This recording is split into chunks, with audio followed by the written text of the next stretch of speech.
नमस्कार, सुशील संवाद में स्वागत है। मैं शशि भूषण।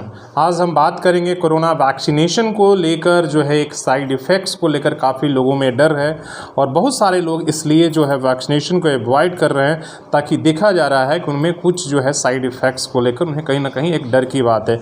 उसी को लेकर आप देख रहे हैं कई लोग जो हैं वैक्सीनेशन लगाने के बाद सिर दर्द, बुखार, बदन दर्द और सांस लेने में तकलीफ जैसी उन्हें समस्याएँ सामने आ रही है। हालाँकि इसको लेकर हेल्थ एक्सपर्ट और डॉक्टरों का कहना है कि अगर आप अपनी डाइट में कुछ चीज़ें अगर शामिल कर लें, जिसमें विटामिन सी और प्रोटीन जैसी चीज़ें मिलती हैं, तो आप जो साइड इफ़ेक्ट्स के असर को कम कर सकते हैं या एकदम बिल्कुल होगा ही नहीं। मैंने भी खुद को वैक्सीन जब लिया था और मेरे साथ बाकी लोग, मेरे सहयोगियों ने भी लिया था, तब देखा गया था कि कई लोगों में हल्का बुखार, किसी में बदन दर्द की शिकायत और तमाम इस तरह की शिकायतें आई थी। हालांकि किसी को मेजर प्रॉब्लम नहीं हुआ था, लेकिन मुझे जो है बदन दर्द या बुखार जैसी समस्याएं नहीं आई थी। हालांकि इसके लिए मैंने जो कोशिश किया था वो विटामिन सी और मल्टीविटामिन जैसी चीज़ों को जो है वो अपने डाइट में लेते रहा और उसके लिए सप्लीमेंट भी लिया, तो वो जो है कहीं ना कहीं जो है असर कम हो गया। उसी को लेकर डॉक्टर जो है उन्होंने भी एक तरह से अपनी जो है राय दी है। वो बताया है कि आप वैक्सीनेशन ले रहे हैं तो उसके बाद क्या फूड लेना है और क्या चीज़ अपने डाइट में आप शामिल कर सकते हैं। तो कोरोना वायरस का जो जिस तरीके से देश में पूरा कहर मंडरा रहा है, रोज़ लाखों लोग की संख्या में आप देख रहे हैं कि इस खतरनाक वायरस से आज भी लोग संक्रमित हो रहे हैं और हज़ारों की संख्या में लोगों की मौत हो जा रही है।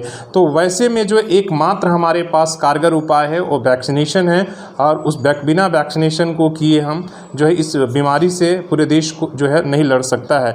और उसमें जो है लोगों के अंदर जो आप देख रहे हैं सबसे बड़ा डर है वो साइड इफ़ेक्ट्स को लेकर। जिस तरीके से वैक्सीनेशन में रुझान आने चाहिए थे वो नहीं आ रहे हैं, लोग साइड इफ़ेक्ट से कहीं ना कहीं डर रहे हैं। उसी के लेकर जो हेल्थ एक्सपर्ट उन्होंने बताया है वैक्सीनेशन को साइड इफ़ेक्ट से कैसे आप बच सकते हैं। खान पान में ऐसी चीज़ों को शामिल करना चाहिए जो आपकी रोग प्रतिरोधक क्षमता को मजबूत करे। मतलब इम्यूनिटी की बात यहाँ भी हो रही है। सब खेल इम्यूनिटी का ही है। जितना स्ट्रॉन्ग आपकी इम्यूनिटी होगी वैसे ही आपका साइड इफ़ेक्ट का असर भी कम दिखेगा। उन्होंने कहा है कि फ्रूट्स, आप जो है कोरोना वैक्सीनेशन लगवाने के बाद आप ज़्यादा से ज़्यादा फलों का सेवन कर सकते हैं, क्योंकि फलों में अच्छा पानी होता है, अच्छी खासी मात्रा होती है और ये आपके शरीर का डिहाइड्रेट होने से बचाता है। डॉक्टर्स का कहना है कि वैक्सीनेशन लगवाने के बाद शरीर को हाइड्रेट रखना बहुत ज़रूरी है। इसके लिए आप वैक्सीन के साइड इफ़ेक्ट्स कम महसूस करेंगे। ऐसे में आप तरबूज सबसे ज़्यादा आप ले सकते हैं, खरबूज, जामुन, अनानास, चीकू, आम, फल और केले जैसे जो फल हैं जिसमें ज़्यादा से ज़्यादा आपको जो तरल पदार्थ हो वो आप ले सकते हैं। जूस भी उसमें शामिल है। उसके साथ ही उन्होंने कहा कि अगर आप सब्जी खाते हैं तो उसमें प्याज और लहसुन की जो मात्रा है, इसलिए कि इसमें एंटी बैक्टीरियल गुणों से भरपूर रहता है। प्याज और लहसुन जो हम जो है सालों से जो भारतीय अपने किचन में इस्तेमाल करते आ रहे हैं उसमें जो है आपको काफ़ी मदद मिलेगी, इसलिए कि उसमें एंटी बैक्टीरियल गुण है। इसमें कई तरह के पोषक तत्व हैं जैसे manganese, vitamin B6, selenium, vitamin C, calcium, copper, potassium, iron और फास्फोरस मौजूद होते हैं। ऐसे में वैक्सीन लगवाने के बाद और प्याज और लहसुन का सेवन करना आपके लिए फ़ायदेमंद साबित होगा।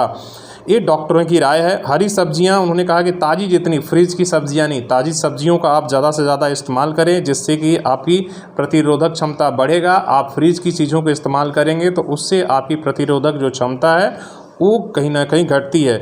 और ये जो है अगर हरी सब्जियों का इस्तेमाल करते हैं तो आपके आंतों के लिए फ़ायदा। हरी सब्जियों का आप सलाद के रूप में सेवन कर सकते हैं और इनका सूप भी आप बना सकते हैं। तो उन्होंने अपने तरफ से एक डाइट प्लान बनाया है कि आप किस तरीके से साइड इफ़ेक्ट से बच सकते हैं। कई लोगों में कॉमन साइड इफ़ेक्ट्स है, कई लोगों में जो है ये अगर आपकी इम्यूनिटी ठीक ठाक रहती है और आप सही तरीके से वैक्सीनेशन के बाद अगर आप अपने खाने पीने पर ध्यान देते हैं तो आप पूरी तरीके से साइड इफ़ेक्ट से बच सकते हैं। इसलिए कि ये मैंने खुद भी अनुभव किया है इंजेक्शन, इसलिए कि पहले इंजेक्शन मुझे 12 मई को लगे थे, आज 8 दिन हुआ। उसके बाद हमें किसी तरह की कोई भी समस्याएं नहीं हुई। हाँ, थोड़ी सी थकावट हुई लेकिन दर्द या बुखार जैसी चीज़ें नहीं हुई है। तो मेरा भी अनुभव है और डॉक्टरों का कहना भी ये कहीं ना कहीं एकदम सही है।